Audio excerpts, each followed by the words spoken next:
Hello students, welcome to my YouTube channel target success with Anshu. आज हम discuss करने वाले हैं बैंकिंग का एक और टॉपिक जो है आपका एटीएम और उसके अलग अलग टाइप्स, कितने प्रकार के एटीएम होते हैं, तो ये हम डिस्कस करेंगे। इससे पहले मैंने इंपॉर्टेंट डेज का वीडियो अपलोड किया है, तो वो आप मेरे यूट्यूब चैनल से देख सकते हैं। और बैंकिंग के और भी टॉपिक मैंने आरबीआई, इन्फ्लेशन, मॉनेटरी पॉलिसी, ये सब भी मैंने उस पर डिस्कस किया है, तो वो वहाँ से जाकर आप उसको देख सकते हैं और कॉन्सेप्ट को क्लियर कर सकते हैं। अगर कोई भी डाउट है तो आप मुझे कमेंट बॉक्स में बता सकते हैं, कोई भी क्वेरी है। और अगर आप पीडीएफ नोट्स चाहते हैं तो आप मेरा टेलीग्राम चैनल ज्वाइन कर सकते हैं, जिसका लिंक मैं वीडियो के डिस्क्रिप्शन बॉक्स में दे दूंगी, तो वहाँ से आप उसको चेकआउट कर सकते हैं। इंस्टाग्राम पे भी आप मुझे फॉलो कर सकते हैं, तो आप पूरा लिंक जो है वीडियो के डिस्क्रिप्शन से चेक कर लीजिएगा। और चलिए आज का वीडियो स्टार्ट करते हैं। सबसे पहले हम बात करेंगे एटीएम की। अगर आपसे पूछा जाए कि एटीएम क्या होता है, तो देखिए एटीएम का फुल फॉर्म किसी भी नॉर्मल बैंकिंग के एग्जाम में कभी भी पूछा जा सकता है। वन डे किसी भी एग्जाम में एटीएम की फुल फॉर्म कई बार पूछी गई है। तो एटीएम को हम क्या कहते हैं? एटीएम को हम कहते हैं ऑटोमेटेड टेलर मशीन। ठीक है, इट्स ऑटोमेटेड टेलर मशीन, ये आपको ध्यान रखना है।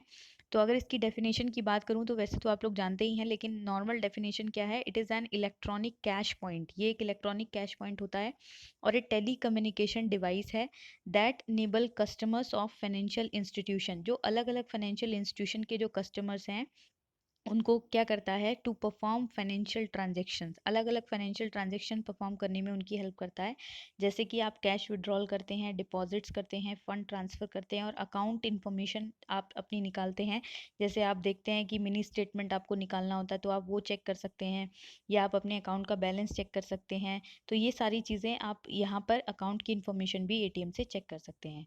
ठीक, अब यहाँ से हम आगे शुरू करें तो सबसे पहले बात आती है कि फर्स्ट एटीएम किसने सेटअप किया था।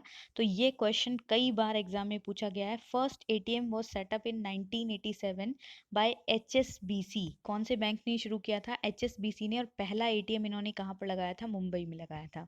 उसके बाद इन 1997 IBA, IBA is the Indian banks association. ठीक है, ये यही बैंक से रिलेटेड जितने भी डिसीजंस होते हैं वो यही लेता है, क्योंकि आपको पता है कि बैंक एक सेमी गवर्नमेंट ऑर्गेनाइजेशन है, 100% गवर्नमेंट अंडरटेकन नहीं है वो। तो इंडियन बैंक्स एसोसिएशन ही बैंक से रिलेटेड जितने भी डिसीजंस होते हैं वो सब यही लेते हैं। Setup Swadhan, the first network of shared ATM in India.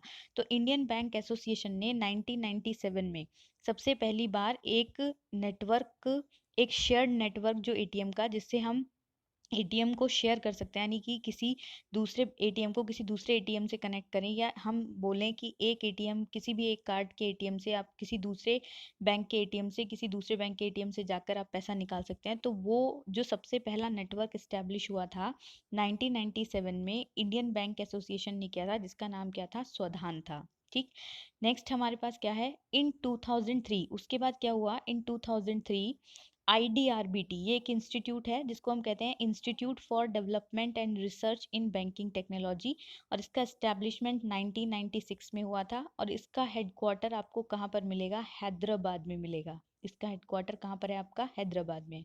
तो आईडीआरबीटी ने अनाउंस किया कि उन्होंने एक नया नेटवर्क बनाया है जिसका नाम है नेशनल फाइनेंशियल स्विच। तो ध्यान दीजिएगा students, it is very very important concept. ये आपको बहुत बार एग्जाम में इसका फुल फॉर्म पूछा गया है कि एनएफएस क्या होता है। तो NFS is called national financial switch, और ये क्या है? एक inter ATM switch and e commerce payment gateway है, जिसके ज़रिए जब आप अपनी ई कॉमर्स वेबसाइट है, जैसे फ्लिपकार्ट है, आप अमेज़ॉन है, आप किसी से भी कोई सामान खरीदते हैं, तो जो आप डायरेक्ट ऑनलाइन पेमेंट करते हैं, तो उसके लिए भी ई कॉमर्स पेमेंट गेटवे की तरह इसको यूज़ किया जा सकता है। और इंटर एटीएम स्विच नेटवर्क, अब इसमें होता क्या है? देखो, एक क्लाइंट एटीएम होता है, एक सर्वर यहाँ पर लगाया जाता है, और इस सर्वर से बहुत सारे क्लाइंट नेटवर्क एटीएम्स जो हैं वो कनेक्टेड होते हैं। तो ये एक सर्वर सिस्टम होगा, और इससे 1 2 3 4 इस तरह से बहुत सारे एटीएम को आप कनेक्ट कर सकते हो। तो इसके लिए, यानी एटीएम को इंटरकनेक्ट करने के लिए जो नेटवर्क यूज़ किया जाता है उसका नाम है नेशनल फाइनेंशियल स्विच, और इसको आईडीआरबीटी ने अनाउंस किया था 2003 में, अनाउंस किया था। अब इसको लॉन्च कब किया गया था? देखो, तो it works on TCP, transmission control protocol. ये किस पर काम करता है? आपका ट्रांसमिशन कंट्रोल प्रोटोकॉल पर काम करता है। और ट्रांसमिशन कंट्रोल प्रोटोकॉल क्या होता है, तो ये आपको पता होगा, आपने कंप्यूटर में पढ़ा होगा कि ट्रांसमिशन कंट्रोल प्रोटोकॉल क्या होता है आपका, used for networking, it is used for networking of computers, ये कंप्यूटर्स की नेटवर्किंग के लिए यूज़ किया जाता है। तो नेटवर्किंग में क्या होता है, हम एक सिस्टम को दूसरे सिस्टम से कनेक्ट करते हैं, या एक ही सिस्टम को हम कई अलग अलग सिस्टम से कनेक्ट करते हैं, तो उसी को हम नेटवर्किंग कहते हैं। जैसे आपने एक प्रिंटर लगाया और उसी प्रिंटर पर आप देखते हो कि अगर 10 कंप्यूटर रखे हैं तो 10 कंप्यूटर की कमांड आप 10 कंप्यूटर से प्रिंटर की कमांड आप दे सकते हो, दैट इज़ कॉल्ड नेटवर्किंग। तो वही नेटवर्किंग टीसीपी मोड पर यूज़ की जाती है, जिसमें हम क्या करते हैं, अलग अलग एटीएम को एक ही सर्वर से क्या करते हैं, कनेक्ट करते हैं। And TCP works on IP network, IP क्या होता है, आईपी को कहते हैं इंटरनेट प्रोटोकॉल, ठीक है। आईपी की फुल फॉर्म क्या होती है, इंटरनेट प्रोटोकॉल। तो ये टीसीपी किस पर काम करता है, तो टीसीपी काम करता है आईपी नेटवर्क पर, ठीक। NFS launch officially on 27 August 2004, again an important question कि एनएफएस को कब लॉन्च किया गया था, 27 अगस्त 2004 को ऑफिशियली लॉन्च किया गया था। और इसको अनाउंस कब किया गया था, तो आईडीआरबीटी के द्वारा 2003 में इसको क्या किया गया था, अनाउंस किया गया था। सबसे पहले क्या हुआ था, 3 बैंक्स एटीएम कनेक्टेड, सबसे पहले 3 बैंक के एटीएम को कनेक्ट किया गया था एनएफएस के द्वारा। ये क्वेश्चन आईबीपीएस पीओ के एग्जाम में मैंने देखा है, पूछा गया है, और ये क्वेश्चन आरआरबी के एग्जाम में भी आ चुका है। तो 3 बैंक, वो कौन कौन से बैंक थे, तो सबसे पहले एक कॉरपोरेशन बैंक था, एक आईसीआईसीआई बैंक था, और एक bank of Baroda. In 3 banks के एटीएम को एनएफएस के द्वारा आपस में क्या किया गया था, कनेक्ट। कहने का मतलब क्या है कि अगर आपके पास कॉरपोरेशन बैंक का एटीएम है तो आप आईसीआईसीआई बैंक के एटीएम से भी पैसा निकाल सकते थे। अगर आपके पास आईसीआईसीआई का एटीएम है तो आप कॉरपोरेशन बैंक के एटीएम से पैसा निकाल सकते हैं। अगर आप बैंक ऑफ बड़ौदा के कस्टमर हैं तो आप आईसीआईसीआई कॉरपोरेशन बैंक दोनों के एटीएम से पैसा क्या कर सकते थे, निकाल सकते थे। शुरू शुरू में आपको पता होगा जब ये सब चीज़ें शुरू हुई थी तो स्टार्टिंग में जिस बैंक का एटीएम होता था उसी बैंक के एटीएम से आप केवल पैसा निकाल सकते हो, किसी दूसरे बैंक के एटीएम में आप उस कार्ड को यूज़ नहीं कर सकते थे। लेकिन फिर धीरे धीरे जब चीज़ें कनेक्ट होती चली गई तो अब हम किसी भी बैंक के एटीएम कार्ड से किसी भी बैंक के एटीएम से पैसा हम क्या कर सकते हैं, विड्रॉ कर सकते हैं। Now NFS run by NPCI, again an important question, NPCI, इसको रट लीजिए, जो बैंकिंग के एस्पायरेंट है, बहुत बार ये एग्जाम में पूछा जाता है कि एनएफएस को अब कौन रन करता है। देखो उस समय पर उसको आईडीआरबीटी ने अनाउंस किया था, लेकिन अब उसको चलाता कौन है, एनपीसीआई। और एनपीसीआई को आप क्या बोलेंगे, national payments corporation of India, इसको आप बोलते हैं national payment corporation of India. इसका एस्टेब्लिशमेंट 2008 में हुआ, हेडक्वार्टर इसका मुंबई में है। मैक्सिमम टाइम एग्जाम में पूछा गया है, स्टार कर लीजिए इसको। और इसके जो एमडी हैं इनका नाम है दिलीप असबे, ये इसके करंट एमडी हैं।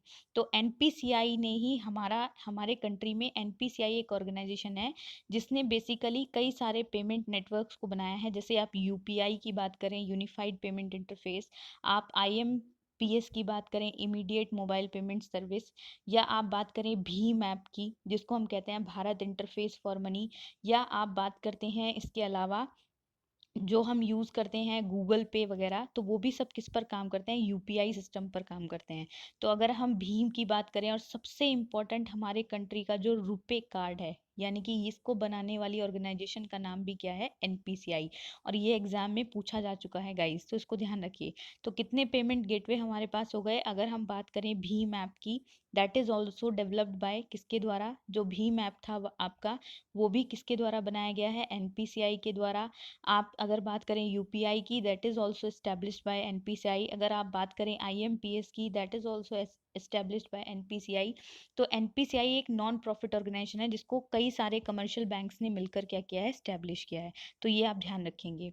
नेक्स्ट हम देखते हैं टाइप्स ऑफ एटीएम में। देखो जो बेसिक एटीएम के टाइप होते हैं वो ये हैं, सबसे पहले brown label ATM, white label ATM है, ये इसको सही कर लीजिएगा आप, वाइट है ये। फिर आता है green label ATM, orange label ATM, yellow label ATM, pink label ATM, on site ATM और ऑफ साइट एटीएम। ये अलग अलग एटीएम्स के टाइप होते हैं। चलिए स्टार्ट करते हैं।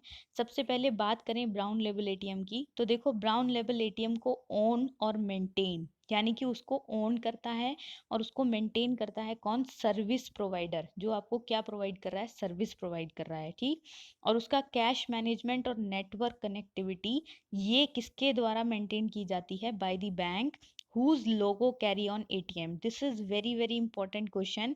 आपसे ये पूछा जाएगा कि क्या ब्राउन लेबल एटीएम पर किसी भी बैंक का लोगो होता है, तो आप आंसर करेंगे हाँ, क्योंकि ब्राउन लेबल एटीएम में सर्विस प्रोवाइडर कोई और हो सकता है, लेकिन उसमें कैश मैनेजमेंट और नेटवर्क कनेक्टिविटी को होल्ड करने का काम कौन करेगा? बैंक। और जो बैंक उसको होल्ड करेगा, उसी बैंक का एक लोगो जो होगा वो किसके ऊपर कैरी करेगा? एटीएम के ऊपर। क्लियर है गाइस? नेक्स्ट हमारे पास व्हाइट लेबल एटीएम। तो व्हाइट लेबल एटीएम की पहचान क्या होती है? It is owned and operated by NBFC. This is also very important abbreviation for banking. तो एनबीएफसी को हम कहते हैं नॉन बैंकिंग फाइनेंशियल कंपनी। तो एनबीएफसी क्या होती है? ऐसी कंपनी जो प्रॉपर एक बैंक की तरह काम नहीं करती। और मैंने आपको पहले भी बताया कि एनबीएफसी और बैंक में डिफरेंस क्या होता है, कि एनबीएफसी कभी भी कासा होल्ड नहीं करती। कासा का मतलब क्या होता है? डिमांड डिपॉजिट, और डिमांड डिपॉजिट का मतलब करंट अकाउंट और सेविंग अकाउंट। तो कोई भी जो एनबीएफसी होगी वो कभी भी ना आपका करंट अकाउंट ओपन करेगी ना सेविंग्स अकाउंट ओपन करेगी। वो क्या कर सकती है? वो आपको लोन दे सकती है, लेकिन वो कभी भी कासा होल्ड नहीं करेगी। तो ऐसी कंपनी को हम एनबीएफसी कंपनी कहते हैं। या फिर वो कोई नॉन बैंक कंपनी हो सकती है। तो व्हाइट लेबल एटीएम में क्या होता है? Cash management will be the responsibility of sponsor bank. यानी कि इस एटीएम को ओन्ड करना, उसको ऑपरेट करना, ये दोनों काम कौन करेगा? एनबीएफसी। यानी कि हमने सपोज ये एक एटीएम ले लिया, एक जगह ले ली, यहाँ पर हमने एक एटीएम मशीन लगा दी, एक गार्ड को हमने यहाँ पर खड़ा कर दिया, तो ये सारे काम, इसको ओन करना, ऑपरेट करना कौन कर रहा है? एनबीएफसी। लेकिन इसके अंदर जो कैश मैनेजमेंट होगा, कैश कब डाला जाएगा, कब नहीं डाला जाएगा, कितना कैश डाला जाएगा, ये सब देखने का काम कौन करता है? स्पॉन्सर बैंक करता है। And ATM does not have a branding and logo of that bank. अब ये क्वेश्चन आपको ध्यान रखना है कि ये जो एटीएम होगा, ये ना तो इसके ऊपर कोई ब्रांडिंग होगी और ना ही ये लोगो कैरी करेगा। अब पहले वाले जो मैंने ब्राउन लेबल एटीएम पढ़ाया, उसमें और इसमें डिफरेंस क्या हो गया, कि ब्राउन लेबल एटीएम क्या कैरी करता है? आपका लोगो कैरी करेगा। लेकिन जो व्हाइट लेबल एटीएम होगा वो आपका लोगो कैरी नहीं करेगा। अब इसका एग्जाम्पल है टाटा इंडिकैश के ब्लू और येलो कलर के एटीएम आपने देखे होंगे। तो टाटा इंडिकैश मतलब टाटा पेमेंट सॉल्यूशन लिमिटेड, इसका नाम है पूरा। और इन्होंने सबसे पहली फर्स्ट कंपनी है जिसको आरबीआई ने लाइसेंस दिया था एटीएम लगाने के लिए, व्हाइट लेबल एटीएम लगाने के लिए। और ये फर्स्ट कंपनी है जिसने ओपन किया था पहला एटीएम थाने मुंबई में। ये आप याद रखिएगा। अब व्हाइट लेबल एटीएम बेसिकली क्यों लगाए गए थे? यानी कि इनको कंडीशन दी गई थी कि 25% से ज़्यादा एटीएम ये कहाँ लगाएंगे? नॉन बैंक्ड एरिया में। यानी कि ऐसी जगह पर जहाँ ऑलरेडी एटीएम अवेलेबल नहीं है, तो उस एरिया में लोगों को फैसिलिटेट करने के लिए ये एटीएम को क्या करेंगे? ऑपरेट करेंगे। आई होप क्लियर होगा। नेक्स्ट है ग्रीन लेबल एटीएम। तो ग्रीन लेबल एटीएम यूज होते हैं फॉर एग्रीकल्चरल ट्रांजेक्शन, जैसे कि रूरल एरिया में क्रेडिट कार्ड प्रोवाइड कराना, या आपका ये जो होता है किसान क्रेडिट कार्ड प्रोवाइड कराना, या आपको एटीएम देना, डेबिट कार्ड देना, क्रेडिट की फैसिलिटी देना, ट्रांजेक्शन कराना, ये सब यूज़ होते हैं किसके लिए? ग्रीन लेबल एटीएम के लिए। ऑरेंज लेबल एटीएम होता है शेयर ट्रांजेक्शन। शेयर कहाँ पर खरीदते हैं आप? शेयर मार्केट में। तो जो शेयर मार्केट में शेयर ट्रांजेक्शन्स होती हैं, कहीं कहीं पर उसके लिए ऑरेंज लेबल एटीएम लगाए जाते हैं, जिससे लोग डायरेक्ट जाकर शेयर ट्रांजेक्शन्स कर सकते हैं। Pink label ATM it is used for womens, यानी वुमेन्स के लिए यूज होते हैं, ताकि उन इसका जो मेन मोटिव है वो क्या है, कि बेसिकली जो वुमेन होती हैं उनको लंबी लंबी लाइनों में खड़े रहना पड़ता है। तो उससे, उस प्रॉब्लम से उनको बचाने के लिए, सपोज कोई लेडी है वो प्रॉपरली सक्षम नहीं है, या कोई प्रेग्नेंट लेडी है जो बहुत देर तक खड़ी नहीं हो सकती, तो उसके लिए पिंक लेबल एटीएम को लगाया गया था, ताकि वुमेन्स को उतनी परेशानी नहीं हो। उसके बाद yellow label ATM. Yellow label ATM होता है used for e commerce transaction. E commerce आप समझते हैं, जो आप फ्लिपकार्ट, अमेजोन वगैरह से ऑनलाइन शॉपिंग करते हैं, उसको हम ई कॉमर्स कहते हैं। उसके बाद ऑन साइट एटीएम। तो ऑन साइट एटीएम क्या होता है? Inside the bank premises. अब आपने देखा होगा, सपोज ये कोई बैंक की ब्रांच है, और इसी बैंक की ब्रांच के अंदर की तरफ आपने देखा होगा यहाँ पे एक एटीएम मशीन रखी रहती है। तो उसी एटीएम मशीन को आप क्या बोलेंगे? ऑन साइट एटीएम बोलेंगे। ठीक है। उसके बाद ऑफ साइट एटीएम क्या होता है? Outside the bank premises. अब सपोज करो आप, ये बैंक की ब्रांच है, और इसी के बाहर की तरफ यहाँ पर कोई एटीएम लगा है, या कहीं थोड़ा दूर जाकर यहाँ पर कोई एटीएम लगा है इसी सेम बैंक का, तो उसको आप बोलेंगे क्या? Of site ATM. तो आई होप गाइज पूरा एटीएम का कॉन्सेप्ट आपको क्लियर रहा होगा। कोई भी डाउट है, क्वेरी है, तो आप मुझे मेरे टेलीग्राम चैनल पर पूछ सकते हैं, वहाँ पर आप मुझे मैसेज करके बता सकते हैं। तो मेरा टेलीग्राम चैनल आप ज्वाइन कर लीजिए। उसका लिंक मैं आपको बता देती हूँ क्या है। तो लिंक है आपका t.me/anshu IBPS। इस चैनल पर आप मुझे टेलीग्राम पर फॉलो कर सकते हैं, इसको ज्वाइन कर लीजिए। इसी पर आपको सारे PDF नोट्स अवेलेबल होंगे और इसी पर आप अपने क्वेश्चन भी पूछ सकते हैं, मैसेजेस भी पूछ सकते हैं। कोई भी क्वेरी है तो आप मुझे बता सकते हैं, ठीक है। अगर कोई भी क्वेरी है तो आप मुझे प्रॉपर बताइएगा। आई होप आपको पूरा कॉन्सेप्ट क्लियर रहा हो। अब नेक्स्ट क्लास में हम और बैंकिंग के, शेयर मार्केट, कैपिटल मार्केट के नेक्स्ट लेक्चर्स हम शुरू करने वाले हैं, तो वो भी आप यहाँ पर बने रहिएगा। और करंट अफेयर्स की भी क्लासेस हम रेगुलर करेंगे थोड़े समय के बाद।